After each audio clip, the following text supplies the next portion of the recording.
So today we're focusing on coconuts. This is our third activity so far within the communities, within the farmers, among the farmers. One in Cluj, the other in Hermitage, and today we are in Darvey, covering the Darvey prospect area. And I have to say that coconut beetle, which is one of the major pests affecting coconuts in Grenada, is present in this location.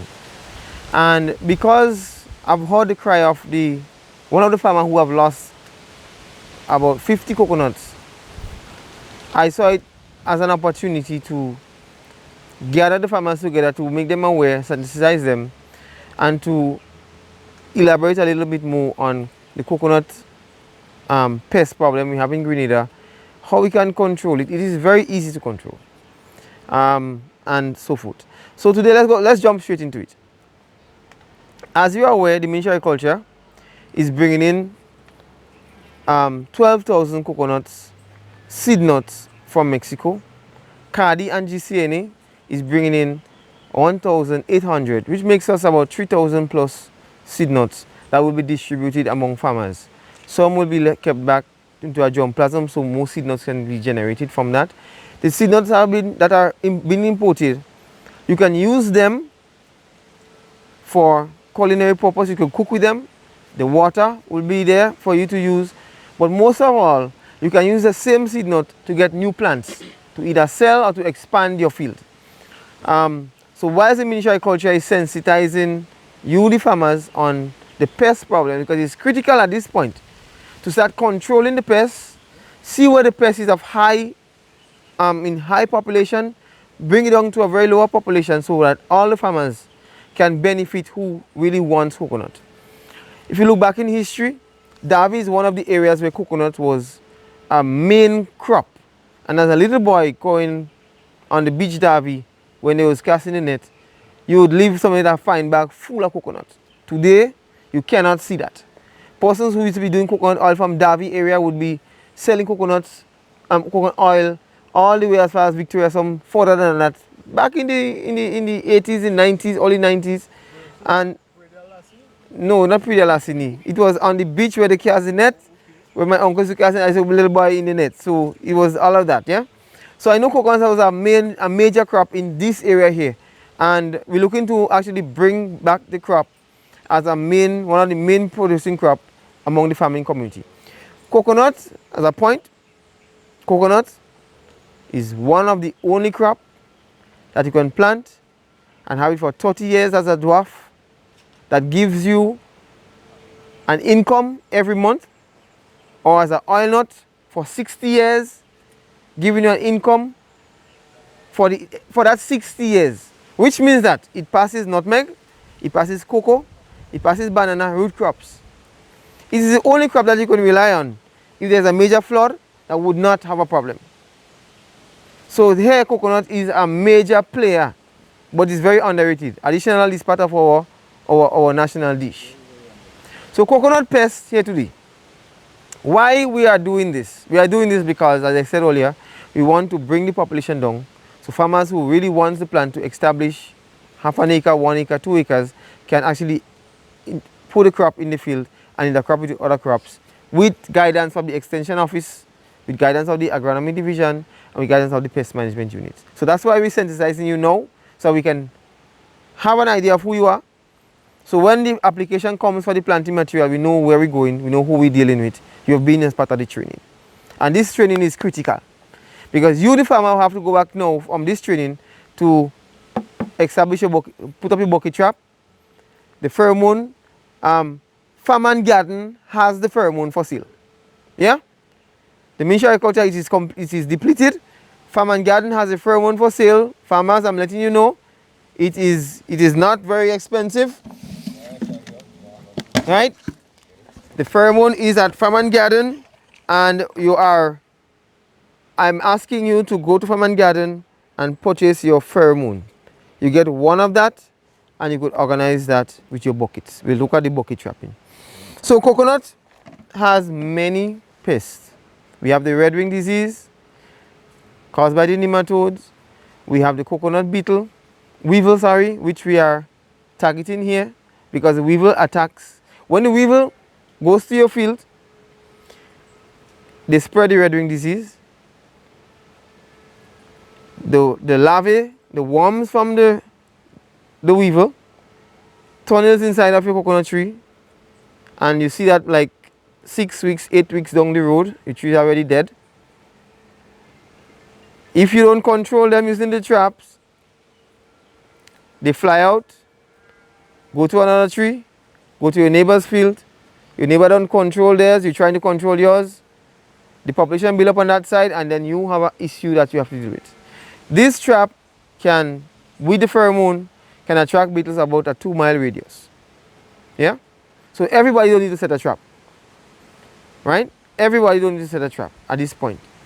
So this is a bucket trap I have in front of me. It consists of the cover or the lid, which are something to keep the trap hung on the tree, the pheromone ring collar that is attached onto a string, in my case, the bucket, $5 at Calico, Andal, and all of the other supermarket. You cut 3 windows, not very big, yeah, and they don't have to be triangular, yeah. In my case, I could use a piece of saran net. In your case, you could use a fine bag, yeah. You can wrap the fine bag around it and tie it. The reason being, you see the beetle, they buzzing, they hovering, then they land on the, they walk all over, and I seen that yesterday, they get in there. Once the beetle get in here, 2 things happens. Your pheromone, blown by the wind, they can smell, they pick it up down by the beach, they come to the trap, yeah, 1 mile, 2 miles away. Inside of the trap, we have sugarcane. You can use banana, you can use pineapple, you can use carambola, papaya, a few more other fruit juice. Once it ferments a little bit, it has that alcohol smell, they come to the trap. So sugarcane, you know sugarcane gives you like molasses. When you go to River and Twine, first thing you smell is something like, smell like rum and alcohol and something there. So they like to drunk, they like to booze. Yeah, especially early in the morning and late in the night. So inside of the trap, the trap is sugarcane. Right? You need to have a food source inside of a trap. Molasses work, but you know molasses is expensive. I mean, sugarcane is one of the food sources that we find very common all over the place. If your trap has a pheromone and water, it is not as effective as a trap with a food source inside, where they can go inside, hide between the food, eat, mate, multiply, and whilst they're feeding, they secrete a pheromone. So it's like your odor, your body, your perspiration. It signals to beetles outside of the trap, hey, there's something happening inside here. So inside there something is happening, and from this something else is happening. If you don't use this and you only use sugarcane, you might catch a few. This brings the beetle to the trap. You're not taking that to bring beetle in your farm. The beetle is already in your farm. I set this trap and beetles are coming from farms, right? Not from the sky, not from the ground. When the coconut trees are not cut down, they're left alone, standing, beetles still go back into the trunk of the tree and continue to lay the eggs, and they would do that until the tree has no sap. They go down as far as the roots, the base of the tree, to the soil level, right? So this is critical. You can use a bottle, but sometimes 2 bottles is a bit difficult to get. A bucket is simple. So I hope you understand how to make the trap. You put the food source in here. You go to farm and garden, get your pheromone, and you put your trap hanging. 3 days for sure you catch beetles in here. If your area is a very high population with beetles, you can catch as much as 20 beetles. And we have a testimony to that here today, right? 20 and up, it's in a day. The population would start increasing until it starts dropping. We get 1, 2, or 3. That means the amount of beetle in the field has gone down to a very low population. I must let you know that the pheromone is a pheromone that will attract the male beetles. It attracts the male beetles, the sex pheromone, and when the beetles enter the trap and they start feeding, the female beetles get attracted to the smell, right, of what is taking place. So when this happens, stay where you are. When this happens, you attract both male and female beetles to your trap. So don't think the pheromone works alone. Don't think the sugarcane works alone, or the other food source work alone. They all work together to enhance the effectiveness of the trapping. And it's a guaranteed trapping method, right? That you would catch beetles if there is beetles in your farm. A matter of fact, this beetles is all over the island at this point. We had started doing some trapping a few years ago, and then we had a pause, and I'm finding the beetles all over the island, as low as Grenville, as low as Victoria, as low as Tantine, and as high as Birch Grove. So we have a major problem to deal with. If your coconut comes into Grenada and you establish it in the field, they would not attack those young trees, but your population would continue building up. Those of us who have coconuts already in the field, the beetles will start attacking those. Now, besides the trap, other methods you can use for those farmers who use the chemicals, you can get the sugarcane bits, right? You get the sugarcane bits. You can do that. That's something we have not tried. Yeah? We haven't, it's done. You can bundle it, dip it in some insecticide, bundle, insecticide, tie them together. The pheromone works as well. You could attach it onto it, and you could hang it or leave it on the ground. They will come to it. Once the insecticide is start feeding here, they will die. Your tree trunk. After you cut your tree trunk, you have to apply some insecticide. So when they go there, they start feeding on the sap of the tree trunk, especially when you cut it today and they start feeding tonight and tomorrow. You apply some insecticide, a few beetles start going to it, and then they will die. Farmers have tried salt on the trees and it works. If you have noticed, on the bay, on the sea coast, on the coastal line where the high tide and the low tide reach, the coconuts are there. Always get sea blasts. Why do you think they're not dying? Why do you think they don't have white flies, or why do you think they have scales and other things? Or mites? Because the sea blast, the salt, the spray goes on the tree. Those insects, salt is not, the condition is not right for them to survive. So in most cases, you are in a healthier tree right on the sea coast, but because of the high content of salt, you can find a smaller nut, right? You go higher up into the mountainside, you find a bigger nut, but then you find less in the cluster. Along the sea coast is where you find the biggest bunch, less pests and disease, and that is a give. Within the middle belt and the higher belt, you have all of the food that the beetle need to feed on.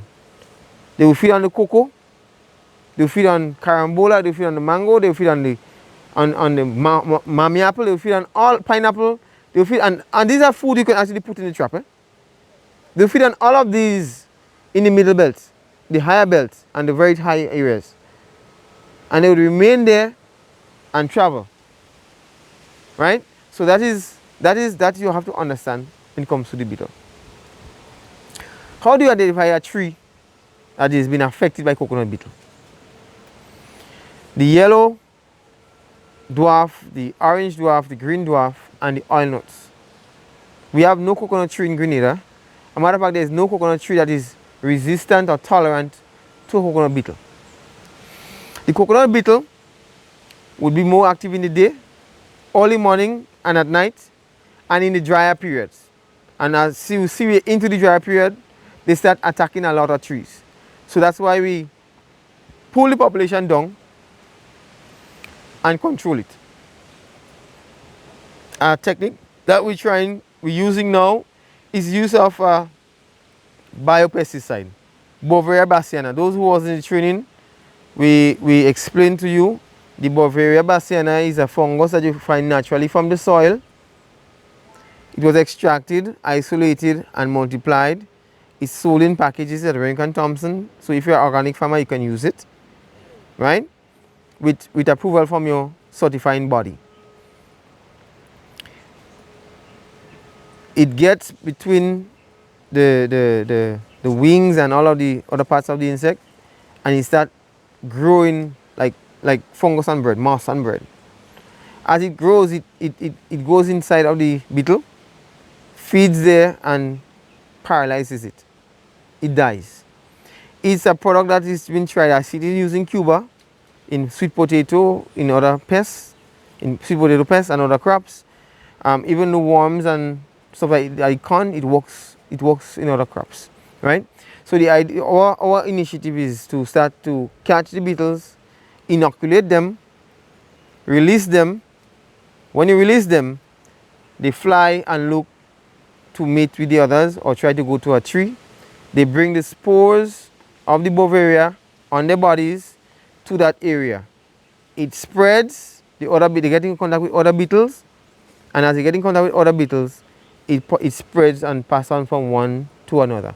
It is a method of control that is done on a large scale in Brazil. So I know that for sure, right? So the Beauveria bassiana and others. How do you know the tree is dying? You look at a coconut tree and it looks different. Something looks different. What are they? The tip of the leaves, let me just point out this here.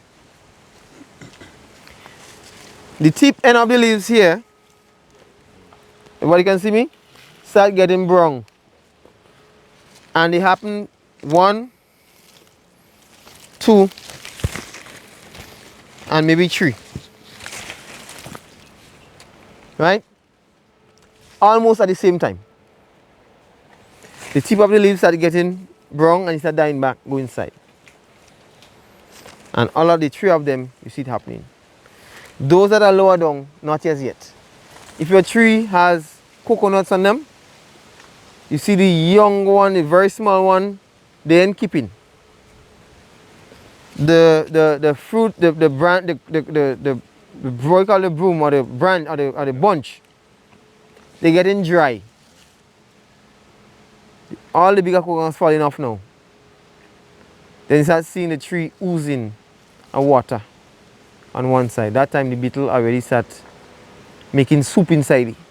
So the palm heart, which you may know, or they eat, right? The part of the coconut tree where the branches, all the branches are located, is very soft, right? And as it grows, it makes the xylem and the phloem vessels that give the tree strength. That's why when you cut the tree trunk, you see a ring inside it that is called red ring disease, right? So the nematodes feed on the vessels here and block off any food, any supply of water and nutrients going up. So because the coconuts cannot get any food, water and fodder, they drop. They abort the fruits. The flowers that is not even yet open dries up. Your large nuts falls off. Your branches that are this way start drooping down and start falling. And it's in 2 weeks you realize the tree is dead, but the tree died long. The tree died long, right? And after that you find the entire top of the tree collapse and fall, and then you have a pole up in the air. Right? What do you do at that point? It is already too late to save the tree. There's nothing you could do. Chop it down. Yeah? Remove the trunk. You might see a red ring inside of it. It is indicated that there is nematode that is spread by the same beetle. You dissect the tree all the way down, and you're looking for where the holes are, where the beetles crawl in. You see them eating and feeding. There are techniques you can use, audio, and pinpoint areas where they are. But in some parts of the tree, when you see a kind of brown or copperish little marking on the tree, it means that the beetles, the worm, the larvae, tunnel to that point so you can exit. And normally you find a little streak on that. I hope we can find a tree here today that I will show you. Right?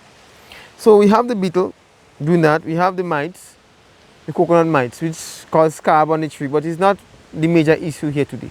Our major issue is the coconut beetle trapping. Right? So as long as they can crawl up and not crawl out? As long as they can crawl in and not crawl out, and they have something to hold on when they're getting up. Right? Okay. Yeah. Okay. So that's the importance of the the mesh. The mesh. So I have two beetles here. See this one with a hair on top there? On top here, the snout. Right? The hair on top of the snout. This is the hair there. Right? Look at it. You see it? Yeah. This is a male. Okay. This one has none. Oh. It's a female, right? So the female is the one, well, laying the eggs, etc. The male attracted to the trap. And once you get them in the trap, you find more beetles coming. Because once male and female, the next male will want to come. Okay. Once a female lays, she thinks she has room to lay eggs. She will try to also go there. So that's what happens inside the coconut tree. Okay. So that in most cases you might find 25 worms and say like 10, 15 beetles in the tree. Yeah. So they would try to go between the branches and start laying eggs and start living there, sometimes feeding in there, and yeah.